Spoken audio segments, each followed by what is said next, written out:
Hey, thanks for clicking the link and getting started. Hopefully you will just become a member of our little channel here, and you'll keep following the blogs and all that kind of stuff. It's been a long time since I posted anything, but a new friend of mine just decided to join.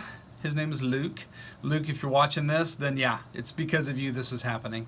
Anyway, just kind of want to share a little bit today about perseverance, about productivity, and about the process. Just keeping on.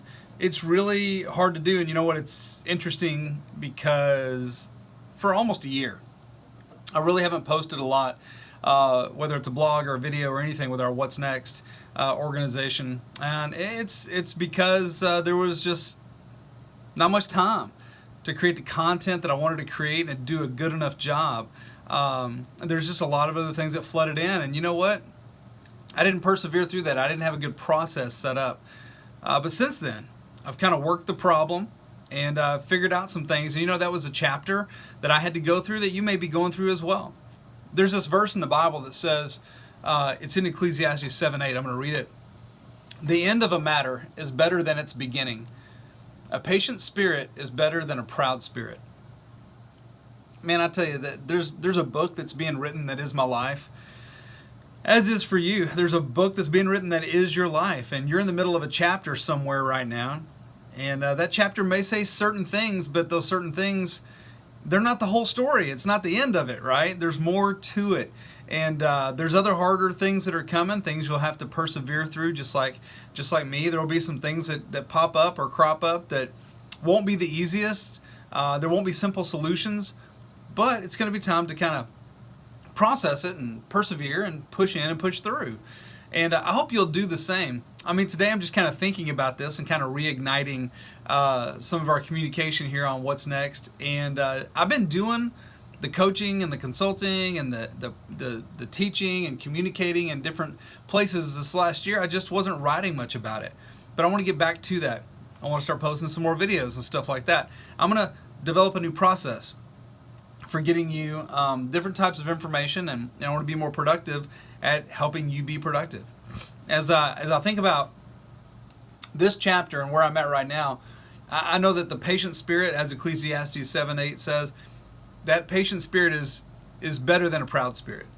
Instead of look at what I did, be prepared for what maybe I'm going to be able to do. There are times in my athletic career back in high school where I was pretty proud of some accomplishments until all of a sudden it was kind of taken away from me. I was playing a particular position on defense, and I was pretty proud of my ability and how things had gone, and how I was just excelling at that. Well, then I was injured and I had to sit out for quite a while. When I came back my senior year, my coaches decided to change my position, a position that I'd already been very convinced that I was really good at. And I really hadn't gotten a whole lot of accolades or a whole lot of awards or a whole lot of recognition for it, but I felt like I was successful.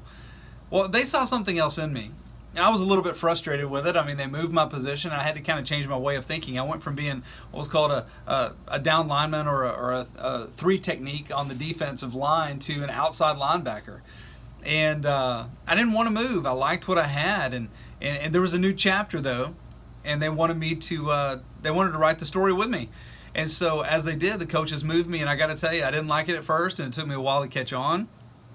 But then all of a sudden, good things started happening, and I was getting coached well, and things were moving in a positive direction. And you know what? I didn't get a whole lot of recognition in the other position, and I didn't get a whole lot of awards or whatever you want to call them. But all of a sudden, these coaches, these guys invested in me and found something that they thought I would be more productive at.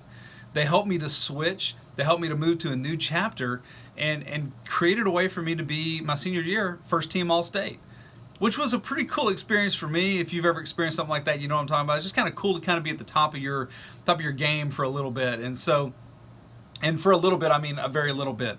That was it.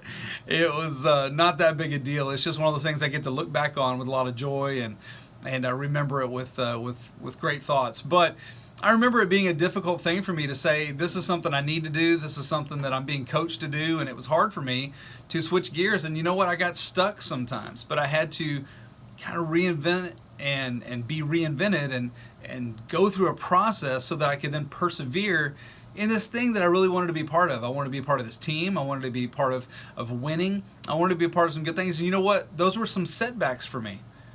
So I had to continue to work the process and continue to persevere. And that's something that's happened to me recently with What's Next. I just have stopped creating content and didn't write a whole lot. And so I want to get back to that. I want to work the process, and I want to persevere and get back to it. Maybe you've had some of those kinds of things happen in your own life. You know exactly what I'm talking about. Well, if you have, hey man, just join with me. Let's start writing a new chapter together. Let's figure out what's next for us, and let's find some significance in that. And let's take some action and do something. And so I'm doing it. Maybe you can do it with me. Ecclesiastes 7:8 says, "The end of a matter is better than its beginning, and a patient spirit is better than a proud spirit." Have there been times in your life or in your career where you've kind of lost heart or lost interest because of a bad performance, or maybe just kind of a lull in your performance? How long did it take you to regain that positive attitude? How long did it take you to jump back in? It's taken me a while to jump back in on this as far as being productive in the content creation, but you know, what steps did you take in order to get back on top of your game in a particular area of your life? I'd love to hear about it. Leave some comments. Let me know your thoughts. I'd love to learn from you, and I'd love to know how we can partner together to help others grow and persevere and work their process. Sometimes we got to remember that little moments are just little moments. They're not defining the rest of our lives. Every chapter looks a little different in this big book that ends up being our life. And so I'm hanging on to that. I'm going to keep pushing in and pressing on, persevering, and I'm just going to see some good things happening with this process. I'm excited. Hope you are too. Hey, I got to tell you, a life of action does lead to a life of significance. Join me. Take some action. Let's do some stuff together. Let me know your thoughts. Love to hear from you. We'll talk to you soon. Keep reading. Keep watching. Subscribe to everything that we do. That way you can be a part of everything that we do. We'd love to have you on the team. Have a great day.